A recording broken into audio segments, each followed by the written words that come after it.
Monsieur le Président Macky Sall naa def Sall tey du gis nga liir nga sama kanam gi kontaanuma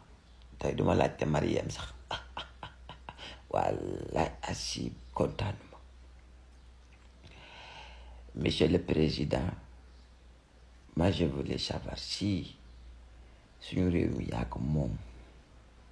wala titre foncier la bu fekkee ne pale benn sa studio la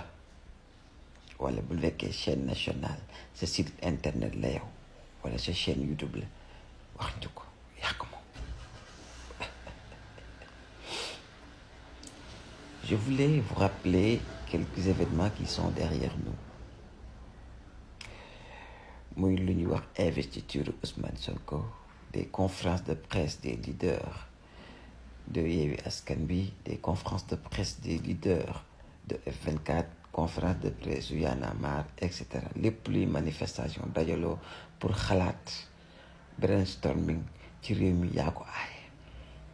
nga ne benn nit boo xam ne sax jënd nga fi sa terrain tabax ko def ko sa siège du parti amatoo droit dugg fa di ci waxtaan politique yaa ko wax fii barki dem ba Njaay ku dugg nga gaase ko teg ay police ci bunt ba.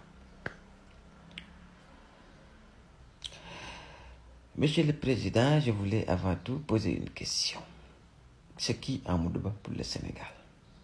Amadou Ba mooy kan moom ba tax na moom mooy borom réew mi wala mooy baayu réew mi mooy maami réew mi wala moo ëpp sañ-sañ ci réew mi ba tax na boo demee ba koy tànn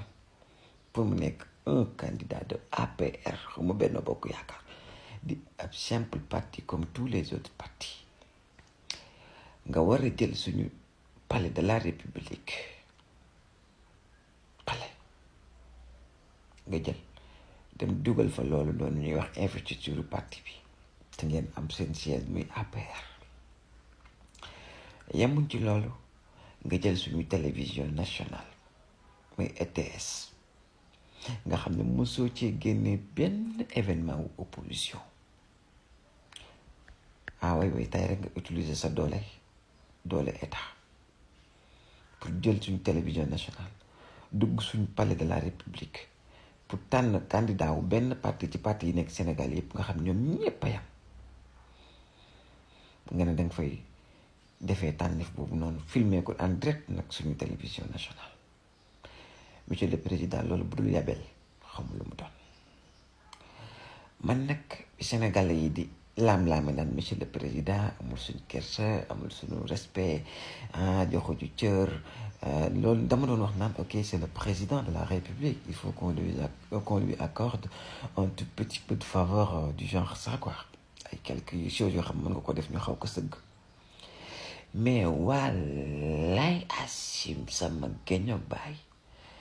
décision yi nga jël ci 2 mois yi passé yëpp bi ma ci gën a naqari wallaay asim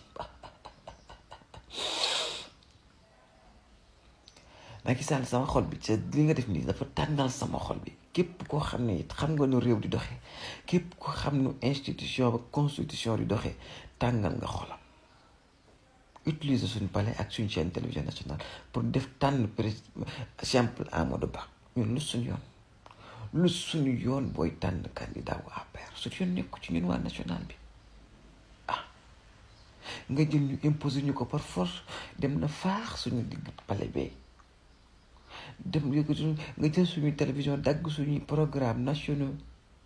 dem di filmer ay APR bu ñuy tànn candidat. Monsieur le Président amoo suñu kersa. tàngal nga sama xol bi te du ma la ko baal ba ilaa yawmi diini lii nga ma def tey jii du ma la ko baal ba ilaa yawmi diini te gëw mën a benn Sénégal di la ko baal. def nga li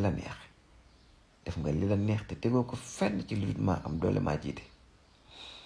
waaye nag àdduna suñu kanam dañ lay bàyyi ak yàlla rek suñu borom. wallaay asim sama géñ ak bàyyi wallaay asim li nga ma mës a def lépp mën naa la ko baal ba mu des lii du mun a ko mës a baal loolu moom na leer rek ci sa bopp boobu noonu.